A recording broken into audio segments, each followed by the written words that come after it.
This episode of Foreign Object is proudly brought to you by the number 17, and I'm your host, CJ Werleman. The past half a dozen episodes have been heavy, and I mean real heavy, man. While the guests have been stellar, the content has been far from uplifting. But when is the subject of terrorism and religious extremism ever sunny and joyful, right? This week I want to bring some joy to my listeners, and my next guest meets every definition of being a delight. And I'm not just making shit up here to give a really polite introduction. I know this to be true because I've appeared on Justin's show, Let's Get Digital, and the great man himself invited me to the premiere of his recent film, Welcome to the Jungle. Not only did I take full advantage of the free booze and sushi, but I also got to meet and hobnob with the film stars Kristen Schaal, Rob Hubel, and Ed Helms. For a brief few hours, I felt fancy, really fancy, until the next morning, that is, when I discovered all those celebrities had given me their fake phone numbers. Fucking bastards. To speak more about Justin, here's Justin. How you doing, mate? I'm good, man. I didn't remember there being free sushi there. Somebody's fired for that. You didn't have the money for that. No, well, I definitely got it. So maybe I took it all. That's why you didn't see it. Yeah, probably so. I just want to say, by the way, I'm a fan of the podcast. I listen to it weekly, and you do a great job with it, man. So I just want you to know that. Oh, good, mate. I'm gonna replay what you just wrote, and I'm gonna post it on Twitter. Yeah, sure. Take it and run with it. Good, mate. Now, first question: why wasn't Jean-Claude Van Damme the film's main star at that premiere? Why wasn't he? Well, Jean-Claude is only allowed in the country a few. You should know about that with visas and whatnot. I know you don't have to deal with that, but yeah, Jean-Claude only is allowed. So the thing about Jean-Claude is he's only actually allowed in the country certain days because of visa restrictions. So turning out for our Welcome to the Jungle premiere in a small theater, it didn't make the cut. I didn't notice. I'm really bad with celebrity gossip, but tell me. Everybody says that, but I can tell you, I can tell you the last 4 contestants on The Bachelor. But why isn't he allowed in the country, or why does he have visa restrictions?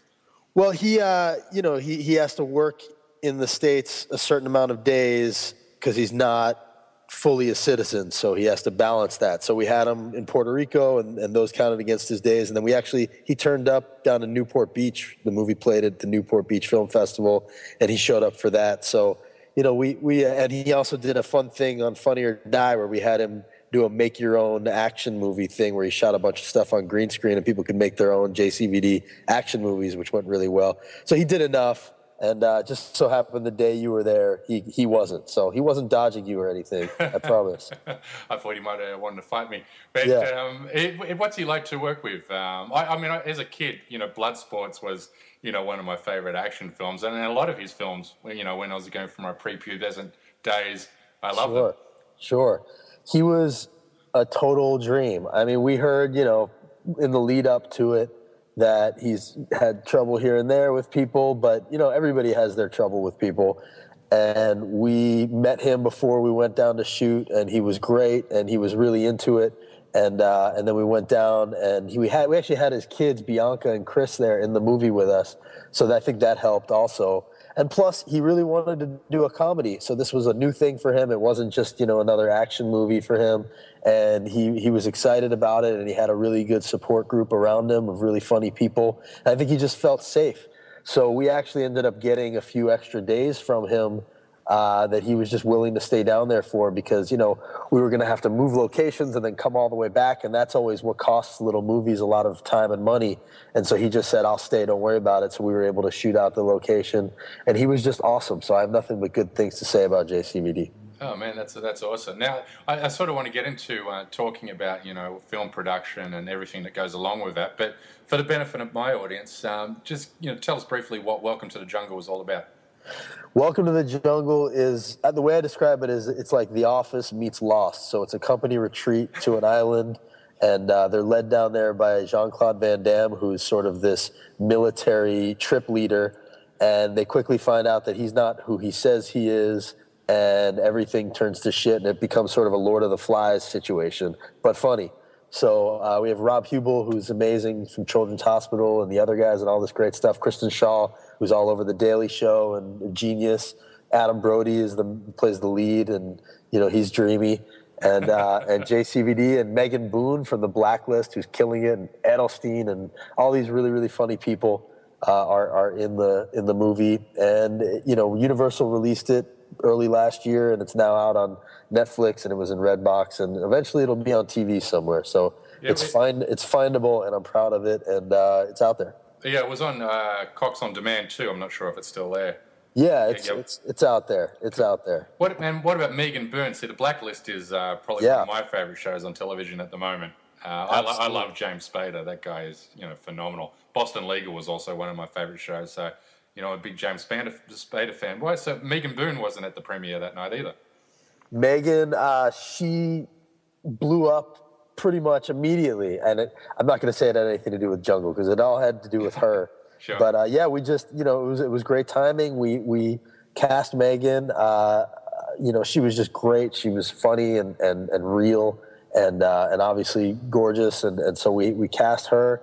And then between the time that we shot the movie and the movie came out, she landed this Blacklist part, which was obviously a game changer. And she's now the star of the biggest show on TV or something like that. I'm not sure what the numbers are, but it's killing it. And she's just great. I mean, she's funny and talented, and she deserves every bit of it. Yeah, spot on, mate. And now, I want to talk a little bit about, what goes into producing a film. And, I guess everybody has a screenplay written in their head. Yeah. So talk me through the steps needed to turn, something that's in your head into Good Will Hunting. Okay, well, I don't know how to turn it into Good Will Hunting. I've never made anything quite that meaningful. But for me, I think National Lampoon's is meaningful, isn't it? National Lampoon, yeah. Well, that is where I started. Was National Lampoon, and I kind of always say that every movie is its own miracle. So every movie has a backstory for how it got to the screen. From little movies all the way up to big movies. Somebody was always toiling away for years to try to get the thing done for the most part. And for me, this one, I can just tell you the story of this one. It was written by a guy named Jeff Kaufman. And I read it when I was at National Lampoon. The way I got to it was I basically went around to all the real comedy companies and I said, what do you have that you like that's just too small for you? And a guy that I know that worked for Ben Stiller sent me this thing, and he said, this is great, but it's too small for us. We'll never do it. And so I read it and I really liked it, and I brought it to the Lampoon guys, and they said, we're not going to do anything with it. And I asked if they minded if I worked on it on my own. And this was right around the time that I was starting to leave Lampoon. So I optioned it, and I really didn't know what I was doing, honestly. Like, I had never really done this before. I had only produced stuff for Lampoon. I had never done anything on my own. And I just started piecing it together. I immediately called our director, Rob Meltzer, who I had watched a short of his called I Am Stamos, which I really, really liked, which was about a guy who's also in our movie named Robert Peters, who's hilarious. His short, Robert Peters plays a character actor who wishes that he could look like John Stamos, and then from there on, every time he is in front of a camera, he looks like Stamos. And then Stamos hears about it and gets really pissed off and shows up, and they have a big fight where it's in front of a camera, so it's Stamos on Stamos violence. And I watched it, and it was really like, for a short film, which you usually see are these tiny movies that are done on a shoestring, this was like a really well-done short that Rob had put his own money into and made it as his sort of calling card. And so I had seen it when we were making a movie at Lampoon, and I said, this guy's great, we should hire him, and they didn't want to hire him for that movie. And so I always kept it in the back of my mind, and when I finally got the rights to this script, I sent it to Rob. Rob loved it. And so now we had a script, which we developed some more with Jeff, and we had a director, and then it was just, okay, now we need some cast, and we need some money, and it was, this is a years and years process, and we were working on this thing for probably 4 years. I was going to ask you, so how long did it take you from the moment you started shopping around or walking around to these comedy studios to the time you went in to started production? 5 years. Holy shit. Yeah, 5 years. And, everything was all these stopping and starting and financing, and we would send it to actors, and then it obviously would take a month, 2 months to just to read it and get a no. And you'd have to sit there, and these guys won't read it. Half the time they won't read it unless it's being offered to them, because their agents don't want to send them a script that they may not get. So there's, you have to offer it to them, and then you have to wait for them to read it. And, for various parts in the movie, people were taking their time, and eventually, we got a few people involved. And then the big thing that made it very real was we got it to Jean-Claude, and to his credit, he read it and really liked it. And I remember the first time I talked to him, his agent was connecting us, and finally I got an email from his agent, or from him directly. His agent had given him my email, and I called him, and the first thing he said was, "Is this Justin?" I said, "Yeah." He said, "Jean-Claude Van Damme." I said, "Hey, yeah, I know who this is." And he said, "I really like this script." And I said, "Great." And he said, "But I don't want to be like Steven Seagal and just take your money. I really want to be in the movie." That was the first thing out of his mouth. He was ripping on Steven Seagal. That's awesome. We got to like him straight away. Yeah. So from then on, it became real because we had Jean-Claude, and he had these dates that he needed to fit it into. And I was really learning on the fly. I mean, I was dealing with agents, which I had never really done before. And I was, there was this guy, Luio Ruiz from Puerto Rico, who got involved, who was amazing. And he was a producer in Puerto Rico. It's really just about, when you being a producer means a lot of different things to a lot of different people. But for me, it was about finding good people to do the things that you don't know how to do, and I think that's kind of what most of life is just, what don't I know how to do and who knows how to do it, and that's kind of what producing was. And it was an odyssey and an ordeal, and there were times where, we had to raise the money, and Rob, the director, put in some of his own money, and there were times where we were about to fall apart, and I just wanted to go crawl in a hole and die. I mean, the 4 weeks that we shot the movie were a dream. The 6 weeks leading up to it were a complete and total nightmare. And, we were falling apart at all times until we weren't. And, the lessons that I take away from it are never start making a movie until you have the money, but also, unless you do that, you'll probably never make the movie. Well, and I've heard that the agents are the gatekeepers. They're even the best scripts. That's a lot of screenwriters, they say that's their biggest frustration is they have a great script and they know that the actor or the actress will love it, but they never get to read them because the agents, cock block in a way. It's 100% true. I mean, but it's out of necessity too. Obviously, they have to have somebody who's there, guarding, keeping the gate. You can't just have access to these actors, or else, they'll never read anything, and they'll be, swarmed with material. So they trust actors and managers to read the stuff before it gets to them, make sure that it's actually real before it gets to them. And, the great actors and agents and managers really serve their purpose. Now, for every one of those, there's somebody who either just won't read something because they're lazy, or, won't attach them to something that maybe would be right to attach. Like a lot of agents won't attach them to anything unless it's real, which is great. But also, there are projects that can't get off the ground unless they have an attachment. And sometimes those things are worthwhile, and sometimes they're not. And it's up to the agent and manager to differentiate and decide. And a lot of times that's based on who's sending it to them and what their track record is.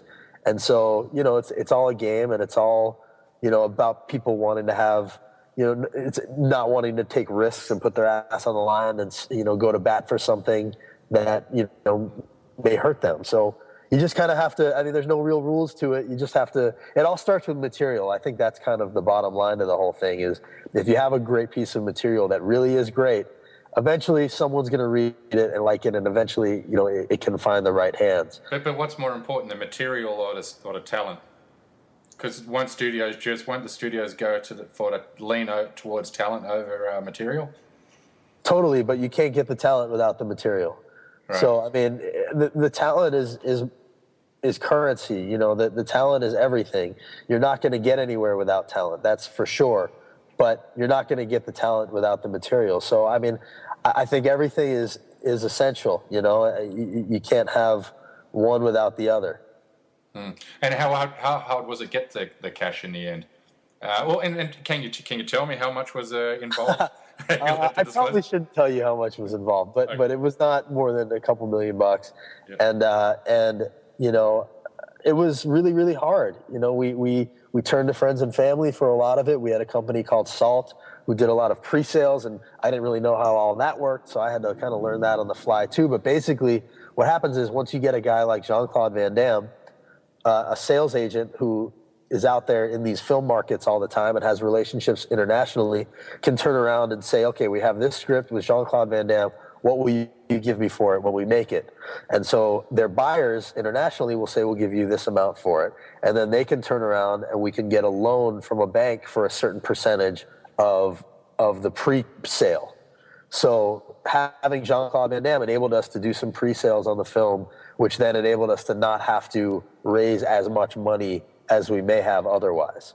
So, that's why talent is essential, because you can't get something done without a guy like that in the movie. And what ends up happening is a lot of times you'll get a piece of talent attached to something just to get it made because he means something internationally, even though he maybe wasn't the right guy for the job. I'm not, obviously Jean-Claude was, but I feel like a lot of comedies and a lot of movies that maybe are not that great, they start out trying to please the wrong master. They start out trying to serve the international buyer as opposed to the American audience, which is who the movie's being made for.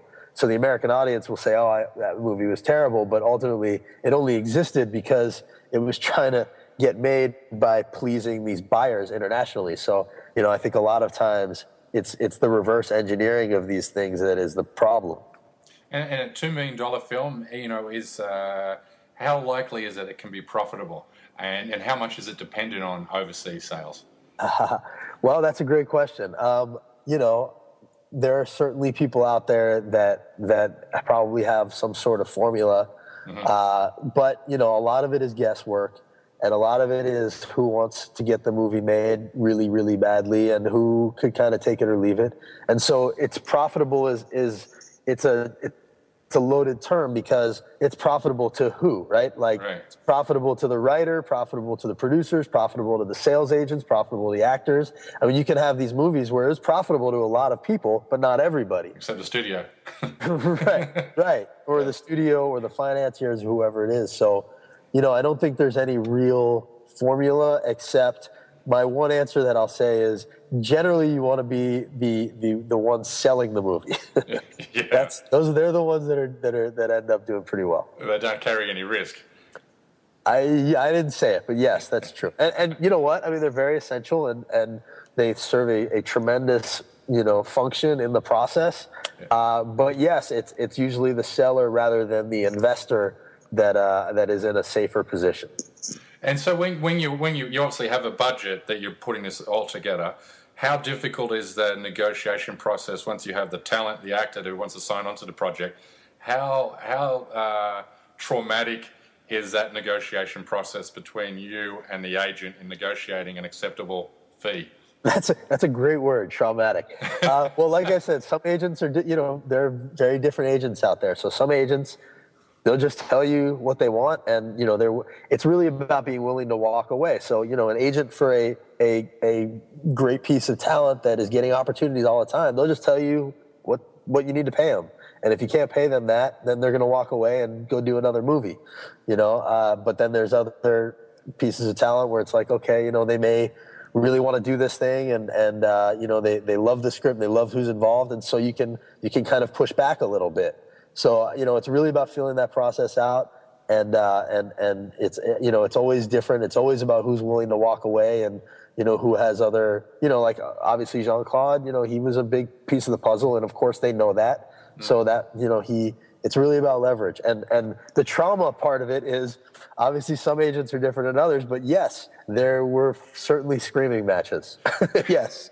So, there were definitely those. And sometimes you just have to scream back because that's all anybody listens to. Like, the one thing that you can't have are feelings. You can't have feelings. Like, nobody's... If you want a friend, get a dog. If you want a friend, get a dog. I never met most of the people that I was dealing with. I was talking to them every day, and for weeks. Yeah. And I got to have a relationship with them over the phone, but I never met them. It wasn't personal. It was really just about what we can and can't, give each other. And then meanwhile, you have to, in the back of your mind, know that you have a movie with a budget that you have to, pay attention to. So, it was a learning experience. So how many actors walked away, and what were their names?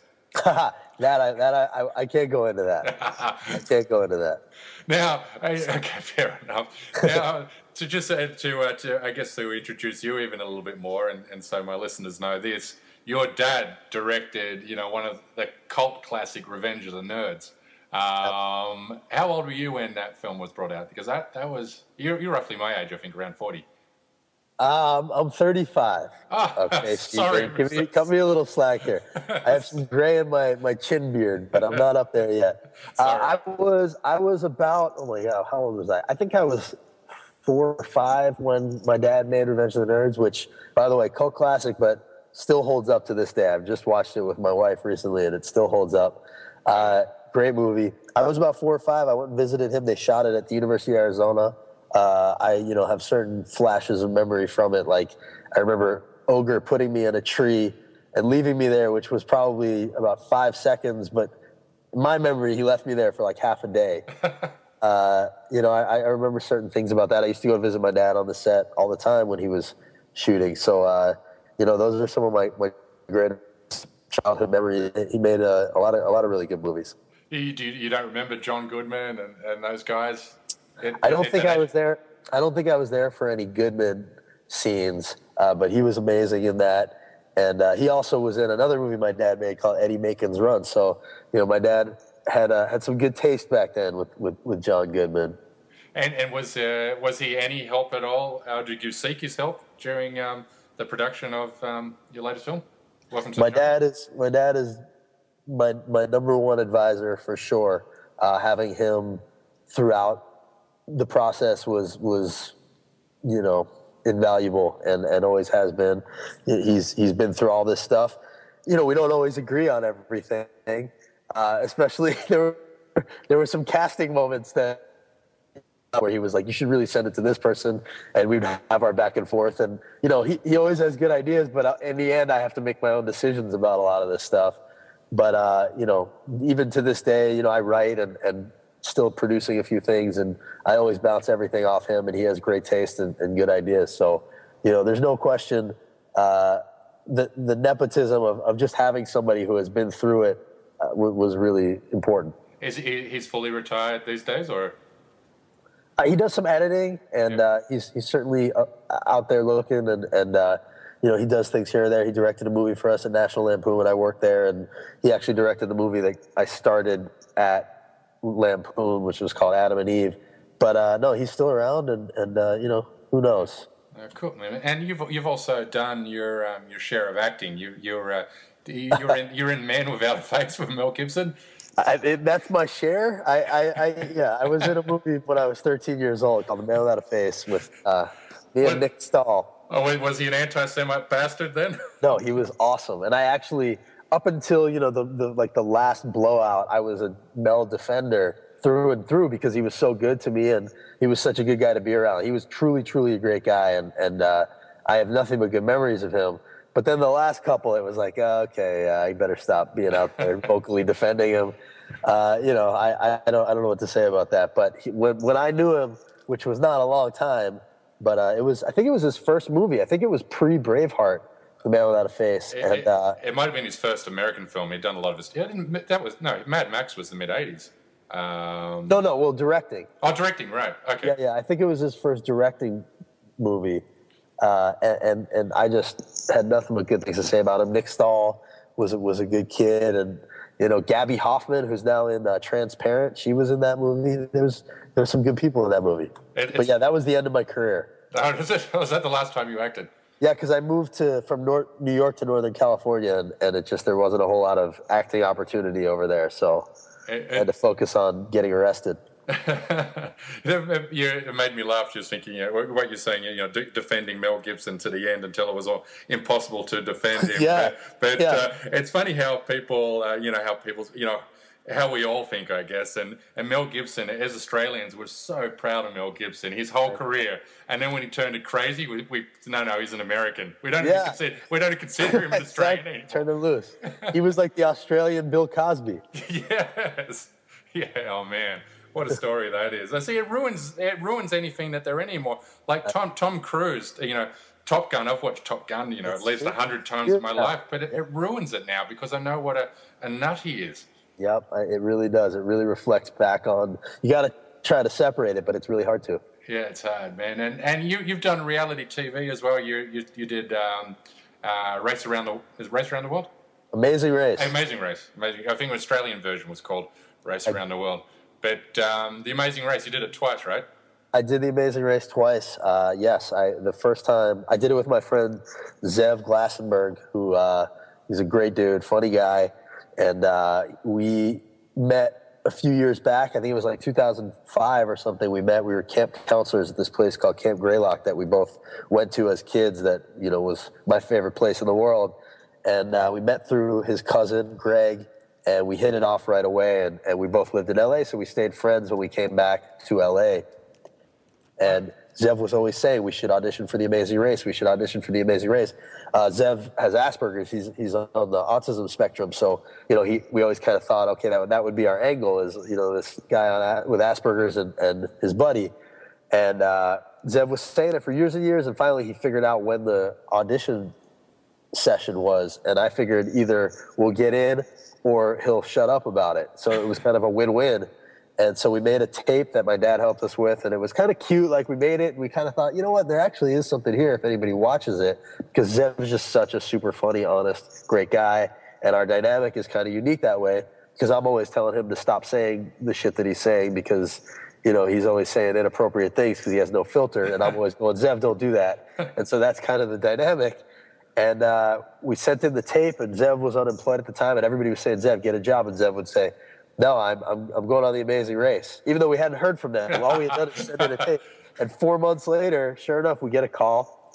They call us in to audition further, and we went in, and they sequestered us and said, you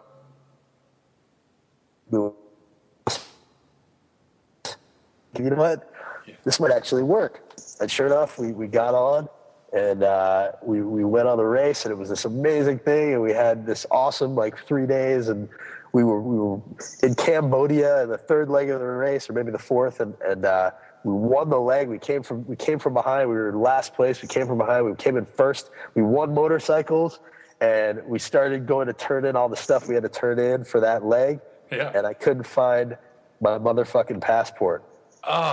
And so I lost, actually it was Zev's passport. And so I lost Zev's passport, and we got disqualified. Was that the first time or the second time? This was the first time, and so it was brutal, and we were crushed. And Zev was like, thanks for ruining my life. But he was actually great about it, but I felt terrible. Like, we had a really tearful goodbye to Matt. And then a year went by, and we sort of, in the back of our mind, were like, well, they did an All-Star season once, so maybe they'll do it again. Yeah. And sure enough, we got the call, and we got to go do it again, so it worked out. Wait, you came you win it, or you came in the top 2 or 3? We came in the top, we were in the top 4. So the way it works is there's 3 teams that race to the finish line in the last episode for $1 million. We were the 4th team. We were in Brazil, and we actually had an hour lead on every other team, and we got to a dancing challenge in Brazil, and Zev can do a lot of things, but he can't dance. So we got stuck on this samba, and Zev couldn't samba, and so we got passed, and we had a tough day in Brazil where after the samba, we actually had to go get our chests waxed.